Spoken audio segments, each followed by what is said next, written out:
Hello friends, good morning. मैं मोनिका कुशवाहा। स्वागत है आपका हमारे चैनल वी विल विन पर। तो आज चैप्टर 3 की पार्ट 2 का क्लास है। तो चलिए फिर शुरू करते हैं।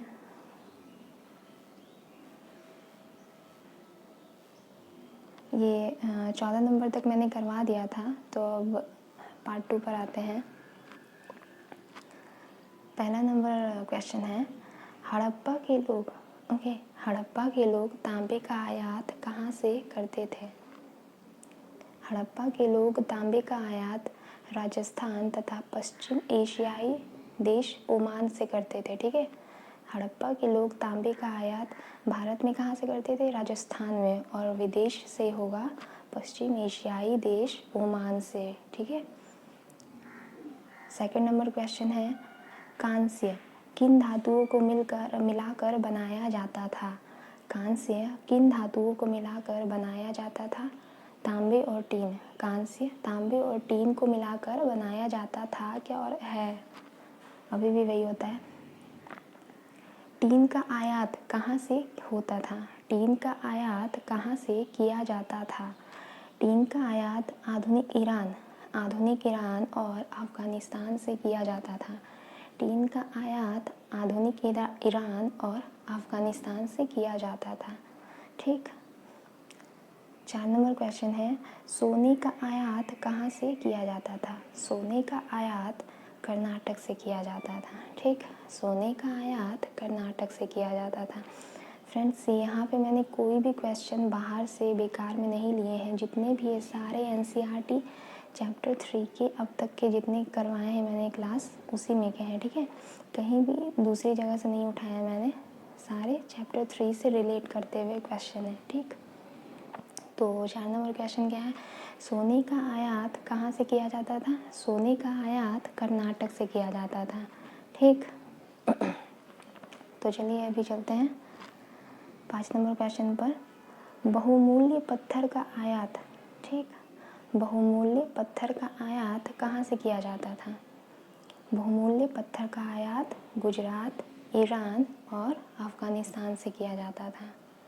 ठीक है, बहुमूल्य पत्थर का आयात गुजरात, ईरान और अफ़गानिस्तान से किया जाता था। 6 नंबर क्वेश्चन, हड़प्पा के लोग किन फसलों को उगाते थे? हड़प्पा के लोग गेहूँ, जौ, दाल, मटर, धान, तिल और सरसों को उगाते थे। ठीक, हड़प्पा के लोग किन फसलों को उगाते थे? गेहूँ, जौ, दाल, मटर, धान, तिल और सरसों। ठीक है, तो अभी 7 नंबर क्वेश्चन पर चलते हैं। हल के प्रयोग की बात किस काल में सामने आई? हल के प्रयोग की बात हड़प्पा काल में सामने आई। ठीक है, हल के प्रयोग की बात हड़प्पा काल में सामने आई।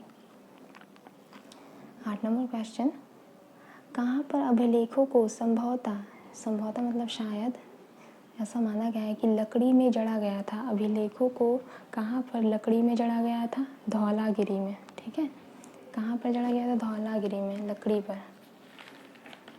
अच्छा, मेहरगढ़ में कपास की खेती कब शुरू हुई?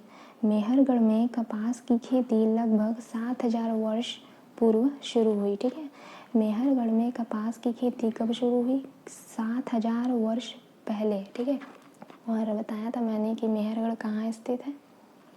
पाकिस्तान में। ठीक, नगरों का आरंभ कब शुरू हुआ? ये तो काफ़ी बार बताया है मैंने कि सिंधु घाटी सभ्यता के मैदानी इलाकों में नगरों का आरंभ, नगरों के बसने की प्रक्रिया 4700 वर्ष पूर्व। ठीक है, 4700 वर्ष पूर्व।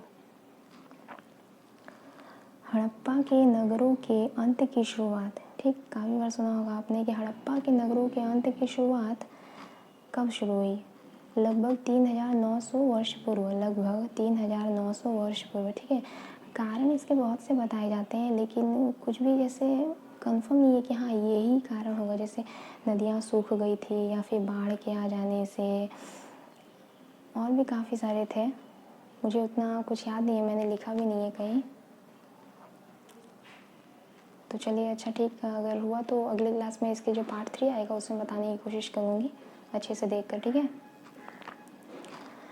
हड़प्पा सभ्यता के नगर में किस प्रकार के लोग रहते थे? हड़प्पा सभ्यता जो था उस नगर में किस प्रकार के लोग रहा करते थे? ये पार्ट 1 में भी बताया था मैंने, बट क्वेश्चन नहीं बनाया था उसमें, बस ऐसे ही बता दिया था। तो सोचा यहाँ पे क्वेश्चन लेकर आ जाऊँ शॉर्ट में कि हड़प्पा सभ्यता में के नगर में किस प्रकार के लोग रहते थे? शिल्पकार, ठीक है, शासक, लिपिक, व्यापारी, ठीक है, शिल्पकार, शासक, लिपिक, व्यापारी। टेराकोटा किसे कहा जाता था? टेराकोटा पकी ईंटों को कहा जाता था। किसे कहा जाता था? टेराकोटा पकी ईंटों को कहा जाता था। मध्य पाषाण काल में औजार कैसे हुआ करते थे? मध्य पाषाण काल में औजार प्रायः छोटे हुआ करते थे जिन्हें सूक्ष्म पाषाण उपकरण कहा जाता था, ठीक है। मध्य पाषाण काल में औजार कैसे हुआ करते थे? छोटे हुआ करते थे जिन्हें सूक्ष्म पाषाण उपकरण कहा जाता था। अच्छा, मध्य पाषाण काल का समय सीमा क्या था? मध्य पाषाण काल की समय सीमा लगभग 12,000 वर्ष पूर्व से 10,000 वर्ष पूर्व तक थी, ठीक है। अभी 15 नंबर क्वेश्चन पर चलते हैं। अच्छा, यहाँ पे क्वेश्चन ऐसे भी पूछ सकता है कि किस काल में प्रायः औजार छोटे हुआ करते थे, ठीक है। तो मध्य पाषाण काल अच्छे से पढ़ लीजिएगा आप लोग, इम्पोर्टेंट है। कुछ नवपाषाणिक पुरास्थलों के नाम बताओ। कुछ नवपाषाणिक पुरास्थलों के नाम। बुर्जहोम, जो ये सारे पुरास्थल थे ये नवपाषाण काल में पाए गए थे, ठीक है। कौन कौन से हैं? बुर्जहोम, मेहरगढ़, कोल्डिवा, दाऊजली हेडिंग, हल्लूर, पयमपली, ठीक है। बुर्जहोम, मेहरगढ़, कोल्डिवा, दाऊजली हेडिंग, पयमपली, ठीक है। और इससे पहले पार्ट 1 में बताया था कि पूरा पाषाणिक स्थल मतलब ऐसे पूरा स्थल जो पूरा पाषाण काल में पाए गए थे। कौन कौन से? 3 मुख्य थे, भीमबेटका, होंशी और कर्नाटक, ठीक है। भीमबेटका, होंशी और कर्नाटक। और है, देख लेती हूँ। यस फ्रेंड्स, अभी और है। शुतुरमुर्ग के अवशेष किस काल में मिले? शुतुरमुर्ग के अवशेष किस काल में मिले? पूरा पाषाण काल में, ठीक है। शुतुरमुर्ग के अवशेष पूरा पाषाण काल में मिले। 17 नंबर क्वेश्चन, शुतुरमुर्ग के अंडों के अवशेष, ठीक है। शुतुरमुर्ग के अंडों के अवशेष महाराष्ट्र के वो काल को बताया मैंने, ठीक है। अभी जगह बता रही हूँ, महाराष्ट्र के पटनेपुरा स्थल से, ठीक है। शुतुरमुर्ग के अंडों के अवशेष महाराष्ट्र के पटनेपुरा स्थल से मिले, ठीक है। ये सारे इंपॉर्टेंट आया हुआ है एग्जाम में। मानव इतिहास की 99% घटना, ठीक है। यहाँ पे 99% के बाद घटना होगा, टाइप नहीं किया शायद, भूल गई।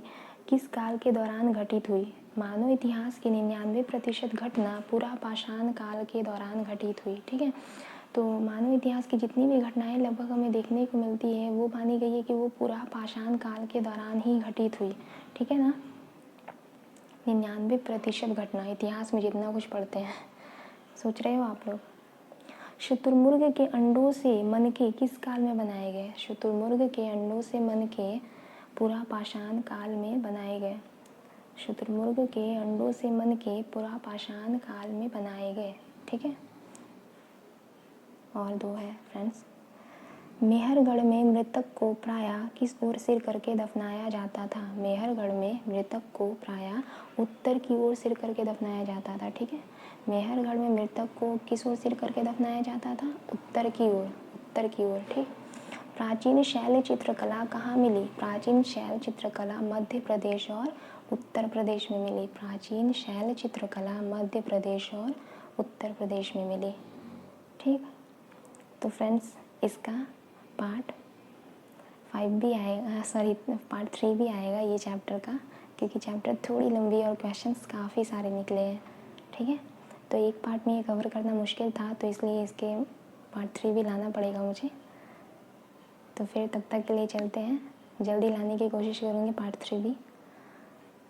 Good bye friends. अगर अच्छा लगे तो प्लीज़ सब्सक्राइब कीजिए, लाइक कीजिए, शेयर कीजिए। Thank you.